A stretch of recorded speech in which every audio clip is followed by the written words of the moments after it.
Salut tout le monde, j'espère que vous allez bien. Donc aujourd'hui je vous reviens dans cette nouvelle vidéo pour vous faire enfin un update lecture. Cette fois-ci j'ai lu trois romans, oui, j'ai eu un doute, mais trois romans et un qui est en cours en ce moment. Donc le premier que j'ai lu c'est Le Donjon de Nalbuck, le tome 1. La couette de l'oubli, donc je vous en avais déjà présenté un dans une précédente vidéo, j'avais dit le tome 1, mais en regardant sur Livre Addict, c'était le tome 0. Donc c'est un genre de préquel sûrement. Et donc là vous avez le tome 2, La couette de l'oubli, donc on retrouve dans cette aventure tous les héros, donc le nain, l'elfe, le, le voleur, l'ogre, la sorcière, le barbare, enfin bon, toute cette petite troupe. Et, et donc on les retrouve, ils sont, voilà, ils ont quitté le tome 1, je ne vous dirai pas la fin parce que ça, je parlais de trop spoiler pour ceux qui n'auraient pas écouté le livre audio. Pardon, en train de mourir. Et donc on les retrouve et cette fois-ci ils doivent contrer le méchant sortilège de la couette de l'oubli. La couette de l'oubli, en gros, si je me rappelle bien, c'est un voile qui va se mettre sur le monde et qui va les endormir à tout jamais. Voilà. Et donc, c'est grâce aussi à leur statuette.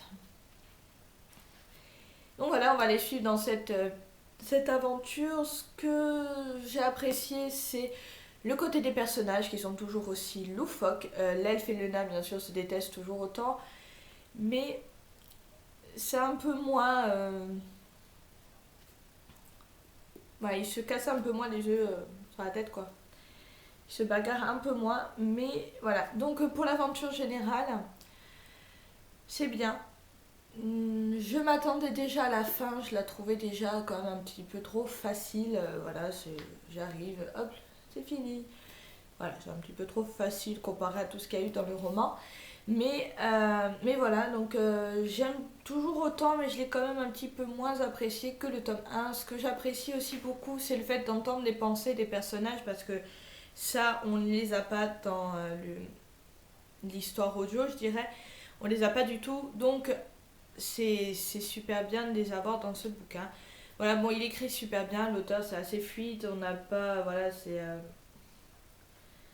c'est hilarant, voilà. Si vous connaissez la série audio sur internet, c'est un petit plus pour connaître un petit peu mieux les personnages et aussi, bien sûr, euh, on arrive, en fait, dans le personnage, on suit que dans l'aventure audio, je dirais, on suit que les personnages, tandis que là, on les suit à eux, on suit les méchants. Voilà, il y a plein de trucs qu'on n'a pas dans les personnages. En gros, ça serait peut-être un plus à la série internet. Voilà. Le deuxième que j'ai lu, si ma Kindle veut bien, parce qu'il me semble qu'elle avait plus beaucoup de batterie, voilà. Oui, je sais qu'elle est presque épuisée. Voilà, donc j'ai lu La cinquième vague en vue du film qui allait sortir, que j'ai toujours pas vu d'ailleurs. Mais donc j'ai lu La cinquième vague. Dans ce roman, on va retrouver Chloé, je vais dire Zoé. Chloé qui essaye de survivre dans la nature suite à une invasion extraterrestre. Son but c'est d'aller récupérer son frère qui est dans un camp protégé, voilà, il ne prenait que les enfants. Et voilà, donc on va suivre toute son histoire au camp. J'ai pas détesté ce roman, je peux pas dire que je l'ai vraiment détesté, mais je n'ai pas non plus voilà, pour moi, c'est du déjà vu, les extraterrestres. Bon, à part peut-être la manière dont les extraterrestres s'insinuent dans le monde humain, je trouvais ça un petit peu sympa. Les différentes vagues aussi, c'est sympa, mais le reste, je sais pas. L'histoire d'amour, je l'ai trouvé un petit peu gneugneux quand même. Même si je m'attendais déjà à ce que Evan était à l'origine. Euh, et puis aussi, je trouvais Chloé est super courageuse, mais en même temps, elle est super niaise, quoi. Quand elle nous parle de son amour de lycée, c'est un peu genre oh, non, il est trop beau, je peux pas. Voilà, mais non, voilà, c'est ça. Bon, ça revient un peu trop répétitivement dans le roman, donc du coup, ça me plaît pas tant que ça, parce que déjà, j'aime pas trop quand ça répète trop souvent la même chose. Déjà, je supporte pas les histoires d'amour trop gnagnaises. Mais alors là, voilà. Bon, par contre, voilà, Evan est sympa, je l'aime bien, mais je m'y attendais déjà à ce que, voilà, au dénouement de l'histoire, je le savais. Je lirai sûrement le tome 2 mais pas dans l'immédiat parce que, voilà, j'ai pas envie forcément de connaître la suite. Voilà, il y en a qui ont envie, mais moi j'avais pas très très envie de connaître la suite de ce roman. Mais voilà, c'est quand même une très bonne histoire quand vous venez de lire un pavé et que vous voulez avoir une histoire assez classique avec des extraterrestres, de la bagarre et une petite histoire d'amour.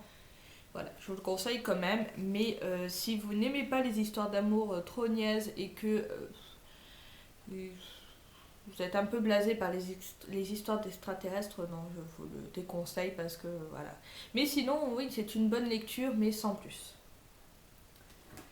Et donc, le dernier que j'ai lu, c'est Une affaire de sang de Bonnie McBurn aux éditions City. Donc, cette édition, je vous l'avais mis dans une précédente vidéo.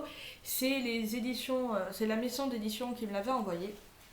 Donc voilà, j'avais une envie très folle de le lire et je l'ai lu. Et ça m'a beaucoup plu. Pour l'histoire, donc en gros, on va retrouver Sherlock Holmes et Watson.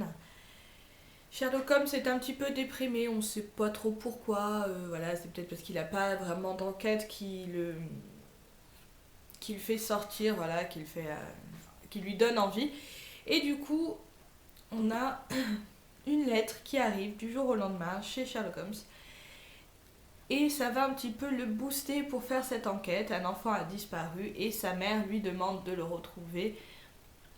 Donc cette histoire va se passer principalement en France. Voilà, il y a un peu Londres et France, et Paris, je dirais. Et j'ai bien aimé l'histoire, mais je trouve que... Après, je n'ai jamais lu du livre de Conan Doyle. Voilà, je n'ai jamais lu de livre de lui. Ce qui ne devrait pas tarder parce que du coup j'ai envie de me faire peut-être le comparatif des deux. Mais moi ça m'a plus fait penser à la série Sherlock Holmes que ce que j'ai pu entendre du roman. Il est farfelu, c'est vraiment...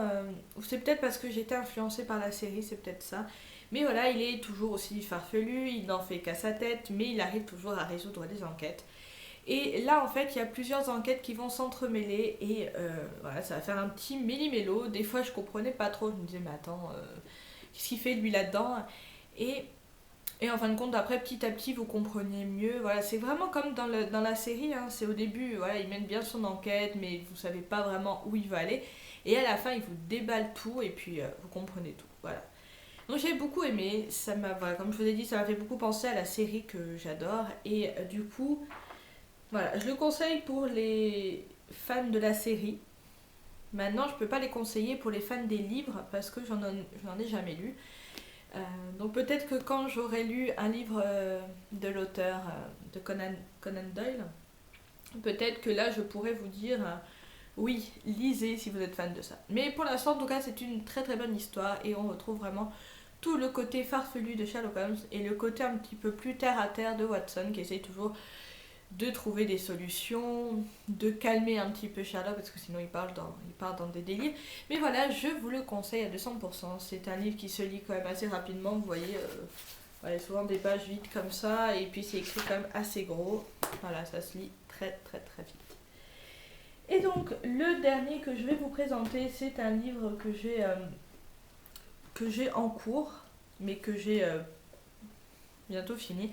Donc c'est Les Étoiles de Nos Heed, je sais pas si ça se dit Heed, je sais pas comment ça se prononce. Le tome 2, donc Rivalité, j'avais beaucoup aimé le tome 1. On va donc retrouver, je sais plus le nom de la fille, Anna, qui cette fois-ci se retrouve en fait à l'université avec son amoureux. Et donc voilà, il va se passer... je dirais voilà, d'où le nom, une rivalité va s'enclencher entre une troupe et les loups-garous. Voilà. Je ne vous en dis pas plus et pour l'instant, je dois vous dire que j'adore l'histoire d'amour, toujours aussi appétissante. Donc voilà, j'espère que ce book haul, j'allais dire, que ce update lecture vous aura plu. N'hésitez pas à commenter, à vous abonner, et à me dire ce que vous en avez pensé si vous les avez lus, sans spoiler bien sûr. Je vous fais de gros bisous. Ciao ciao.